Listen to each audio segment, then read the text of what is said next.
Bom dia, boa tarde, boa noite. Estamos iniciando a apresentação do estudo online do livro Sinal Verde, capítulo 4, denominado No Recinto Doméstico. É um capítulo interessante que vai nos sugerir alguns comportamentos a adotar quando estamos em casa com nossos familiares. Mas, para realizar esse estudo, vamos fazer inicialmente uma leitura, que hoje eu escolhi a leitura do livro Vida Feliz, capítulo 186, que tem tudo a ver com esse nosso capítulo No Recinto Doméstico, de Emmanuel, capítulo 4, do livro Sinal Verde. Vamos fazer uma leitura e uma pequena prece. Joana de Ângeles, no livro Vida Feliz 186, escreve: o lar é o tempo da família. Os filhos são empréstimos divinos para a construção do futuro ditoso. Todo o tempo possível deve ser aplicado na convivência familiar através de diálogos, exemplos, tornando-se o método mais eficaz de educação. Os hábitos adquiridos no lar permanecem por toda a existência e se transferem para além do corpo. Educar é viver com dignidade, deixando que se impregnem dos conteúdos com vigor aqueles que participam da convivência doméstica. Tudo quanto invistas no lar retornará conforme a aplicação feita. Faze do teu lar a oficina onde a felicidade habita. Pai querido, Senhor Jesus, Alta de Souza e amigos espirituais, rogamos vossas bênçãos para esse nosso estudo online, rogamos vossas bênçãos para todos os que ouvirem esse estudo, rogamos que nos ilumineis, nos inspireis para termos forças, para colocar em prática o que aqui estudaremos hoje. Que tuas bênçãos envolvam a nós, a todas as pessoas que participarem desse estudo, que ouvirem esse estudo, e a todos os colaboradores do Grupo Espírita Alta de Souza e as pessoas que busquem socorro lá. Que tuas bênçãos envolvam a todos nós e que possamos realizar um bom estudo. Gente, eu escolhi este capítulo do Vida Feliz 186, porque, como irão ver, ele complementa com perfeição o texto de Emmanuel. E Emmanuel começa, no capítulo 4 do livro Sinal Verde: bondade no campo doméstico é caridade começando em casa. Tanto ouvimos falar o apóstolo Paulo em suas epístolas em caridade. Ouvimos falar Jesus falando em caridade. Jesus falando em fazer ao próximo o que gostaríamos que nos fizesse. E quem é o próximo mais próximo? Quem está dentro de casa. Quem convive conosco. Sabe-se lá, porque temos estas pessoas a conviver conosco e não outras. Mas com certeza, algo de outras vidas, seja pelo amor, seja pelo ódio, seja por comprometimentos, nos uniu. Então procuremos viver da melhor forma possível com estas pessoas. Procuremos entendê-las, procuremos auxiliá-las. Porque se estão dentro de casa conosco, há um motivo para isso. Seja neles filhos, seja nossa mãe, seja nosso pai, seja nossa esposa, seja nosso marido, seja nossa sogra, seja nosso sogro. A comentário popular costuma falar mal da sogra, mas eu tive uma sogra maravilhosa. E sei que muitas outras pessoas também tiveram sogras maravilhosas. E, gente, quando somos bons, atraímos o bem. Então lembremos dessa frase de Manuel: bondade no campo doméstico é a caridade começando em casa. Estamos sendo bons para com nossos semelhantes que conosco convivem? Estamos fazendo com eles apenas o que gostaríamos que nos fizessem? Avaliemos isso. Tem as perguntas 919A do Livro dos Espíritos, que nos convida a nos conhecer a nós mesmos, que nos convida a fazer uma avaliação diária de como agimos com as pessoas. Começamos analisando como agimos com quem está dentro de casa. E na próxima frase, Emmanuel começa batendo, chamando a atenção para um detalhe que muitas vezes esquecemos dentro de casa. Nunca fale aos gritos, abusando da intimidade com os entes queridos. Somos daqueles que todos os vizinhos nos escutam quando falamos? Precisamos falar tão alto? Aprendamos a falar num tom normal, a cultivar a amizade com os de dentro de casa, mesmo que sejam difíceis. Se estão junto conosco, se a vida os colocou dentro de nossa casa, é porque temos mais coisas a resolver com eles do que com pessoas que encontramos eventualmente. Gente, se a vida os colocou dentro de casa, seja neles filhos, seja neles pais, seja sogros, seja marido, esposa, companheiro, agregados, porque às vezes tem agregado dentro de casa. Eles também são dignos de nossa atenção e nosso respeito. Nunca fale aos gritos. E na frase seguinte, utilize os pertences caseiros sem barulho, poupando lá a desequilíbrio e perturbação. Aprendamos a usar as coisas, cuidando para não fazer barulho. Quem já não teve como vizinho alguém que você passa a ter certeza absoluta que tem panelas? Porque volta e meia elas despencam no chão, volta e meia elas batem umas nas outras, e a gente mesmo estando a 2 ou 3 apartamentos de distância acaba escutando. Precisa disso, gente. Primeira conclusão quando eu escuto um apartamento que tem muito barulho de panela. Essas pessoas não organizaram as panelas direito. Não é, porque minhas panelas já caíram no chão. Já fizeram barulho. Mas analisando, eu vejo que foi em momentos que eu estava estressado por algum outro motivo. Peguei as panelas de qualquer jeito, o resultado foi que foi tudo para o chão e todos os vizinhos escutaram aquele lindo som, chegando de minha casa até a casa deles. Então, eu noto que quando deixo elas organizadas, ninguém fica sabendo que peguei numa panela. Tem que estar lá na cozinha para estar vendo. Então, isso vale para panelas e para outros utensílios domésticos. Deixemos eles organizados. Aliás, um lar organizado atrai energias boas. Um lar desorganizado atrai outro tipo de energia. Procuremos deixar a nossa casa o melhor organizada que consigamos. E todos colaboremos para isso. Porque às vezes é só uma pessoa que fica arrumando e mais uma meia dúzia que fica desarrumando. Sejamos daqueles que arrumam, mesmo que nem todos tenham aprendido a arrumar. E no diálogo fraterno e respeitoso, alertemos todos da importância de manter um lar organizado sem estresse, que cada um faça a sua parte. Aprenda a servir-se tanto quanto possível, de modo a não agravar as preocupações da família. Me traz um copo d'água. Me dá isso, me dá aquilo. Não. Aprendamos a nos servir. Uma coisa que eu aprendi de criança, quando a gente vai visitar alguém, um parente, vai jantar, almoçar, coloquemos-nos à disposição para ajudar após o almoço. Normalmente, um almoço que junta muitas pessoas, ao final dele tem um monte de pratos para lavar. Somos daqueles que deixamos todos lavar ou nos colocamos à disposição. Se a pessoa diz que não, insistamos um pouco e depois agradecemos. Mas procuremos auxiliar dentro do possível. Uma festa em que vamos, que quem vai limpar são os familiares que nos receberam. Se nos oferecemos para ajudar, com certeza seremos vistos com mais simpatia do que quem fica acomodado, apenas dando trabalho. Procuremos auxiliar dentro do possível. Claro que não vamos, se a pessoa insiste que não, respeitemos a vontade da pessoa. Mas onde possível, façamos. Eu noto que visito as pessoas com alguma coisa, vou lá na louça, lavo o que sujei, alguns agradecem, outros dizem, não, deixa aí, então faço. Se a pessoa insistir muito, eu deixo. Mas dentro do possível, procuro não dar trabalho. E observo que isso é encarado com muita simpatia. Colabore na solução do problema que surja sem alterar-se na queixa. Né? O que acontece? Às vezes, dentro de casa, aparecem problemas. É uma pia que vaza, eu não sei o que é uma coisa que quebra, etc. Não, procuremos ajudar para resolver. Sem dizer, seu isso, seu aquilo, que às vezes saem os vocabulários nada evangélicos, porque alguém talvez distraído, ou sei lá, por qualquer motivo, deixou cair um copo, um prato, quebrou alguma coisa. Emanuela alerta. Colabore na solução do problema que surja, sem alterar-se na queixa. A sós ou em grupo, tome sua refeição sem alarme. Aprendamos a tomar a nossa refeição com discrição e respeito. Converse edificando a harmonia. É sempre possível achar a porta do entendimento mútuo quando nos dispomos a ceder de nós mesmos em pequeninas demonstrações de renúncia a ponto de vista. Gente, esse é um dos itens mais difíceis dentro de uma família. Converse edificando a harmonia. Gente, como nós sabemos, no Brasil hoje vivemos polarizações ideológicas.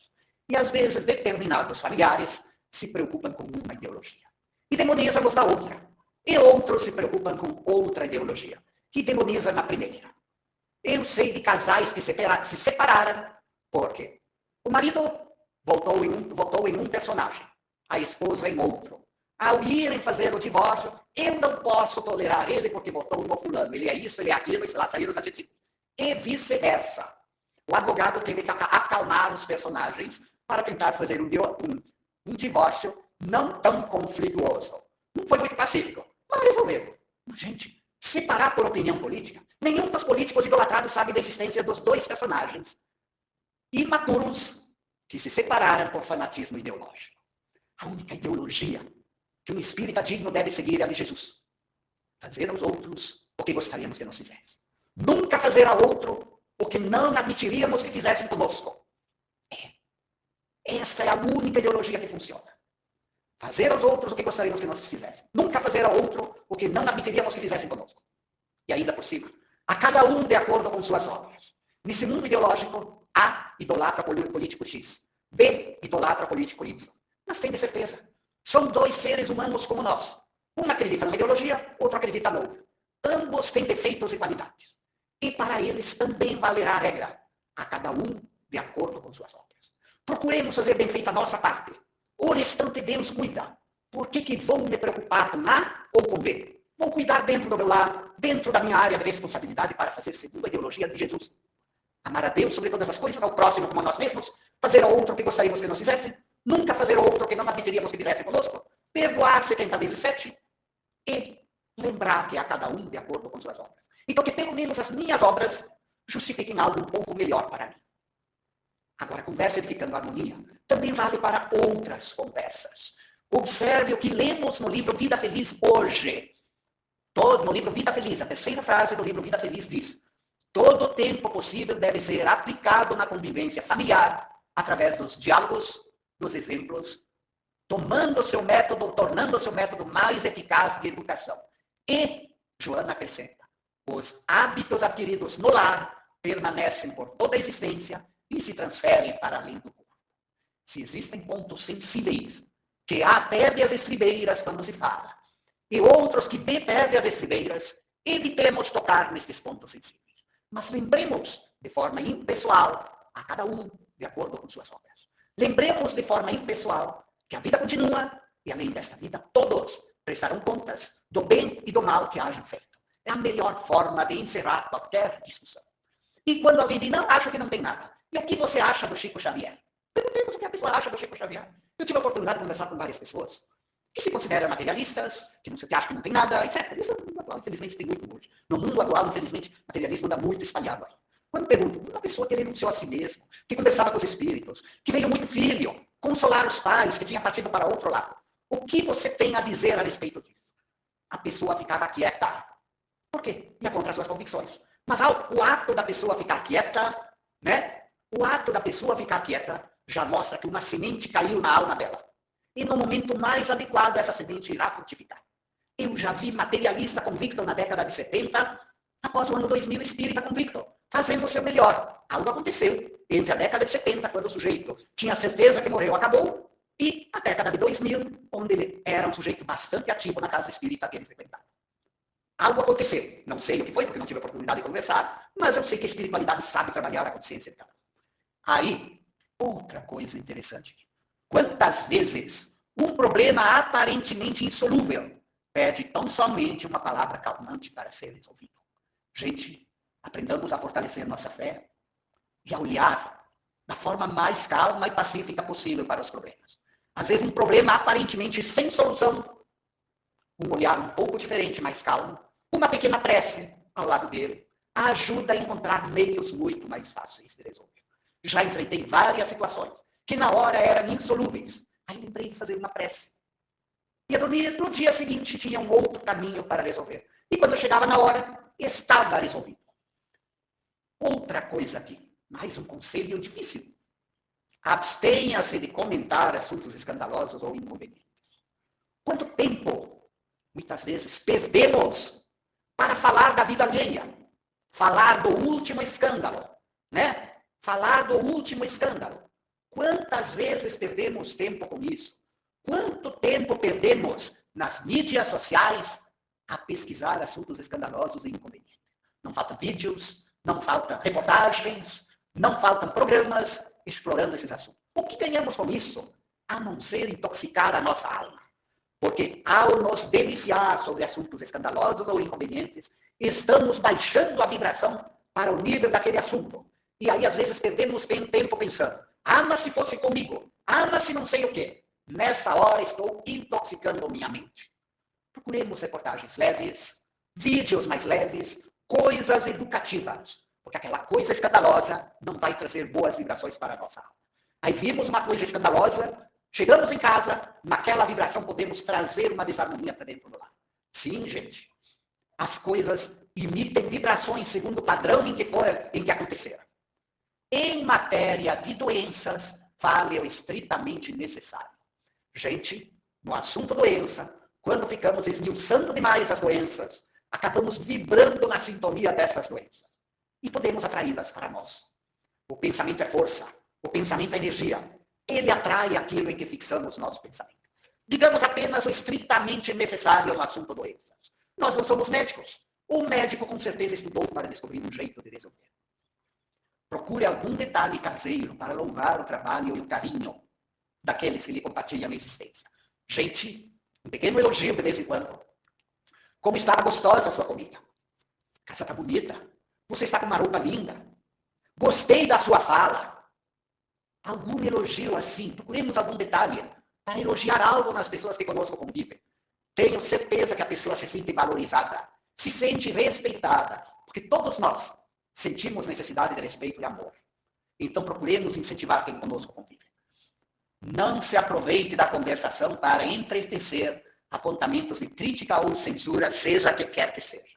Aprendamos a dizer o estritamente necessário. Sim, porque infelizmente trazemos herança de outras vidas, que é o de ser extremamente críticos com os outros e extremamente benevolentes conosco. Não foi à toa que Jesus disse: ficas criticando o cisco no olho alheio e não enxergas a trave no seu. Vejamos se Jesus não disse isso para nós. Se o que Jesus disse não se aplica a nós. Por que é que criticamos tanto? Por que censuramos tanto? Eu já soube. Avaliemos. Tinha razão de criticar isso? Não era melhor uma palavra impessoal, num dado momento de tranquilidade, mostrando uma melhor maneira de fazer? Se você tem pressa de sair, atenda a seu regime de urgência com serenidade e respeito, sem estragar a tranquilidade dos outros. Que conselho oportuno. O que acontece? Aí eu perdi a hora. Tinha que chegar no trabalho às 7h30, mas o despertador tocou, não ouvi. São 7h15 e levo meia hora para sair do trabalho, para chegar no trabalho. E ainda não tomei banho. Ou seja, estou atrasado. Preciso acordar a casa inteira por causa disso? Quem errou fui eu. Não tenho que sair berrando para as pessoas, faça isso, faça aquilo, faça aquilo. Vai, toma seu banho, pega o carro, ou o táxi, ou o Uber, seja o que for, vai para o seu trabalho, desculpe-se no trabalho e tome um cafezinho lá. Seu caso é sério, não infernize a vida dos seus. Eles não têm culpa de você ter dormido demais. E amanhã coloca 2 despertadores se um não foi suficiente para lhe acordar. E se você acordou tarde demais, é porque por que será que você acordou tarde demais? Não foi porque foi dormir tarde demais? O que foi que você ficou fazendo para ir dormir tarde demais? Se ficou trabalhando, está justificado parcialmente. Porque precisava trabalhar tanto? Se ficou vendo filmes ou vídeos, no dia seguinte vai dormir mais cedo. Aquilo que você viu lhe agregou algo? Façamos essas reflexões. Então, gente, lembremos que os hábitos que adquirimos e semeamos em nosso lar, eles permanecem por toda a nossa existência, vão até para além do corpo. Então, procuremos semear o bem. Façamos o bem para o próximo, mais próximo que conosco convive. Aprendamos a amar, respeitar e somente fazer aos nossos familiares aquilo que gostaríamos que nos fizesse. E assim terminamos nosso estudo, nos convidando à fraternidade, ao amor, ao respeito para com todos os familiares. Vamos fazer então nossa prece de encerramento. Pai querido, Senhor Jesus, amigos espirituais, graças nos damos por mais esse estudo que aqui realizamos. Que tuas bênçãos envolvam a todos os que nos ouvirem, a todos os colaboradores e a todos os frequentadores do Grupo Alta de Souza. Fica conosco, Senhor Jesus, ilumina nosso dia, nosso entendimento e que saibamos ser cada vez mais fraternos e compreensivos com as pessoas que conosco convivem em nosso lar. Assim seja.